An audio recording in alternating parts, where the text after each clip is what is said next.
In 1993, the eminent historian John K. Gott was looking for a home for his vast collection of historical materials, specifically as related to northern Fauquier County. And there were a group of individuals who were working along with John to make this dream of his come true.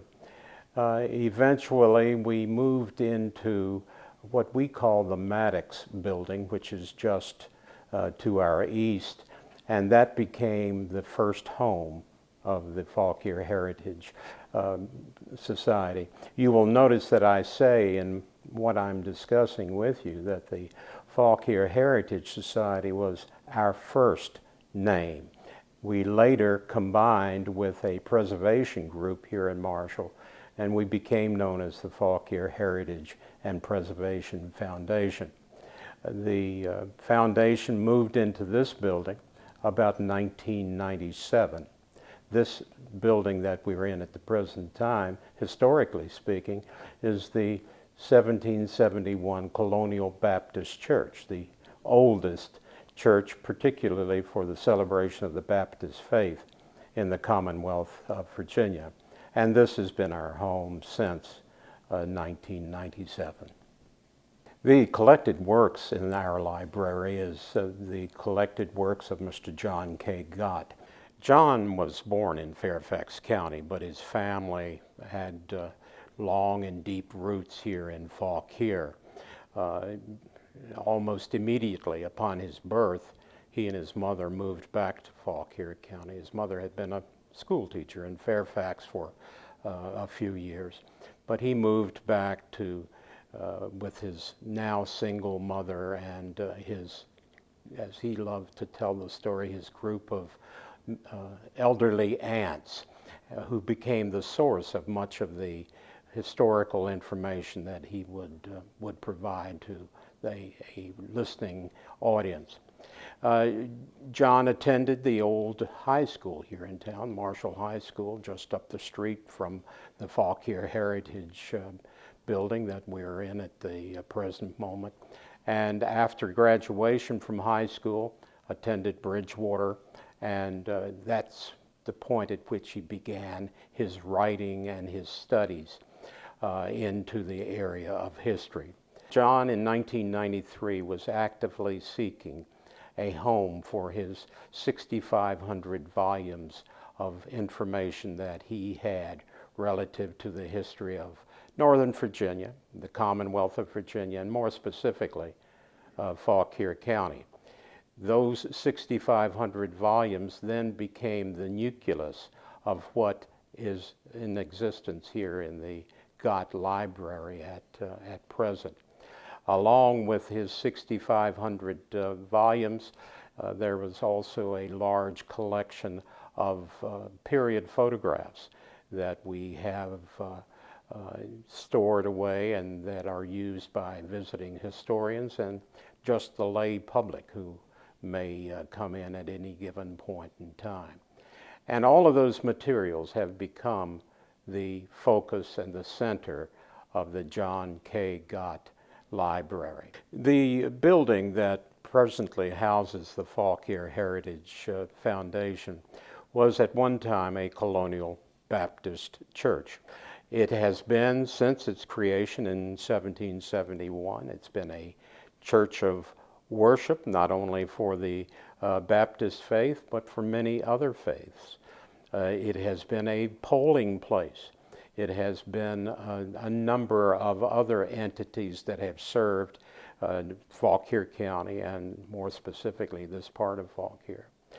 Much of the stone that was used in the construction of the old 1771 church was gleaned from farmsteads that were in the immediate area. And you can see that these stone still are visible to this particular point in time.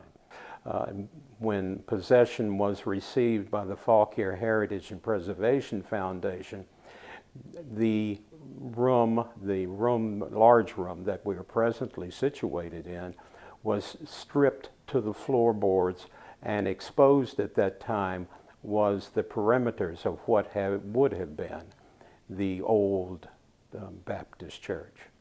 The main reading room at the Gott Library houses thousands of volumes of local, state, and also national history.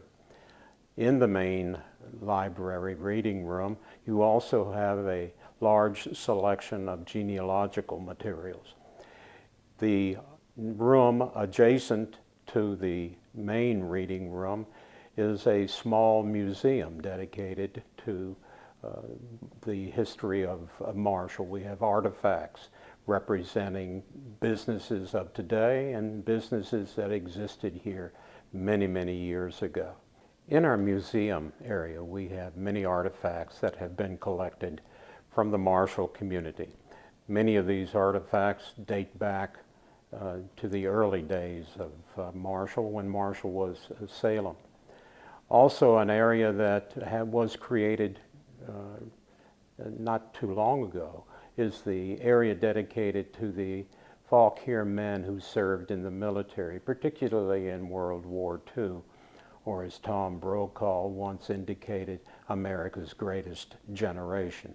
And we have photos describing men and women who were members of the fighting force that fought during that particular point in our history. We have many other items that are available to the visiting public as well. Many of these are not readily available or visible to the visitor. We have them in storage, and the reason that they are in storage is because we simply do not have the display space to accommodate the visiting public. We have, for example, a collected set of letters from the John Singleton Mosby, the renowned gray ghost of the Confederacy. We have a body of material from Edward Carter Turner, who was significant in keeping a diary of Fauquier County, particularly during the time of the American Civil War. We have other materials. We have materials that are deeds, beautiful old deeds that we have in storage as well. And because of our desire to maintain these items, we are desirous of having a space to have them on display so that persons visiting us will be able to access them and enjoy them for their historical importance. As a native son of Fauquier County, as a matter of fact, I'm a 9th generation to have wandered these hills and roadways. It's critically important, in my view, that the history, the rich history of Fauquier County be preserved. And you might even argue that that's the purpose of the Gott Library. For those of us who are in the historic community, it's critically important that each generation be exposed to those things that somewhat set us apart. And I think the Gott Library is a perfect example of that. Here we have those items of history, the text from history, that give us a sense of identity so we can identify with who we were and what we someday would hope to be.